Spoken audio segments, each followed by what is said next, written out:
गेल्या 34 दिवसांपासून नीट पेपरफुटीवरून जंतर मंतरवरील विद्यार्थ्यांचं आंदोलन सुरूच आहे।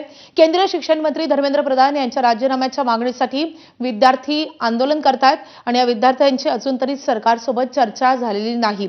तर विद्यार्थी आंदोलनावर ठाम आहेत आणि त्यामुळे आंदोलनाची कोंडी नेमकी कशी फुटते हे पाहणं महत्त्वाचं असेल।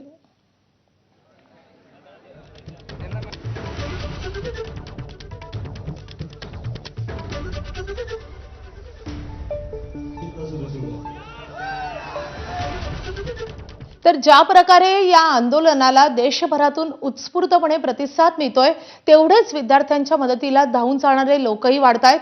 कोणी विद्यार्थ्यांसाठी जेवण आणतंय तर कोणी चहा नाश्ता आणतंय। विद्यार्थ्यांची गैरसोय होऊ नये यासाठी अनेक जण विद्यार्थ्यांच्या मदतीसाठी सरसावलेत।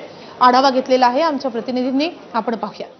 तामिळनाडू, पश्चिम बंगालच्या विविध ठिकाणाहून आलेले आहेत। ज्या प्रकारे दिल्लीतील जंतर मंतर आंदोलनाचा पाठिंबा हा वाढत जातोय, त्याच प्रकारे मदत करणारे हात सुद्धा वाढत जाताना आपल्याला पाहायला मिळत आहेत। दिल्लीतील अनेक समाजसेवी संस्था असतील, विद्यार्थी असतील, हे देशभरातून जे विद्यार्थी या आंदोलनामध्ये सहभागी झाले आहेत त्यांच्या मदतीला धावून येतात। आपण बघतोय सकाळची वेळ आहे आणि सकाळच्या वेळी पेरू असेल, त्यासोबत सफरचंद असेल, याचं वाटप केलं जातंय आणि नाश्त्याची सोय असेल, दुपारच्या जेवणाची सोय असेल, रात्रीच्या जेवणाची सोय असेल, चहा पाणी या सगळ्याच्या सोय इथे आपल्याला इथले जे समाजसेवक आहेत त्यासोबत विद्यार्थी आहेत हे करताना आपल्याला पाहायला मिळतं। देश भर से लोग आ रहे हैं, ये रोज मदद हो रही है इस प्रकार से, खाना चाय जिसको जैसे टाइम मिल रहा है वैसे सब हेल्प कर रहे हैं। आप कहाँ से हो? सोनीपत हरियाणा। हाँ, सोनीपत से। सोनीपत से। कितने दिन से हो यहाँ पे? नहीं, आज ही आए। आज ही आए। प्रोटेस्ट चलेगा तब तक ये फल वितरित होगा यहाँ पर। हर सुबह चाय का पाव रोटी है, इस समय बच्चों को खिलाने के लिए इसको दिया जा रहा है। और खेत से लाए? खेत से लाए हो? थोड़ा सा और कर लीजिए। खेत से लाए हो? हाँ हाँ। कहाँ से हो आप? मैं एमपी ग्वालियर से हूँ सर। कितने दिन से हो? मैं यहाँ 12 तारीख से हूँ।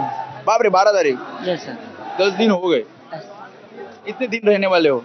जब तक ये प्रोटेस्ट चलेगा। देखो, बच्चे भगवान का रूप होते हैं। यहाँ पे किसी एक के लिए नहीं, हर परिवार के लिए, हर परिवार के बच्चे यहाँ पर आए हुए हैं और सबका देश के लिए समर्पित है। जो बच्चा अपने उसके माँ बाप मजदूरी करके पढ़ाते हैं तो उसके लिए वो उस दुख में मतलब क्या कहते हैं, साथ दे रहे हो? साथ दे रहे हैं।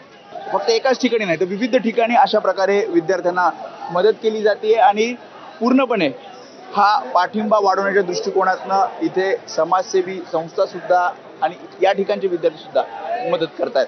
कॅमेरामॅन अरविंद वारगेसह मी वेदांत नेब, एबीपी माझा, दिल्ली। आता बातमी आहे अखिल भारतीय विद्यार्थी परिषदेसंदर्भातील।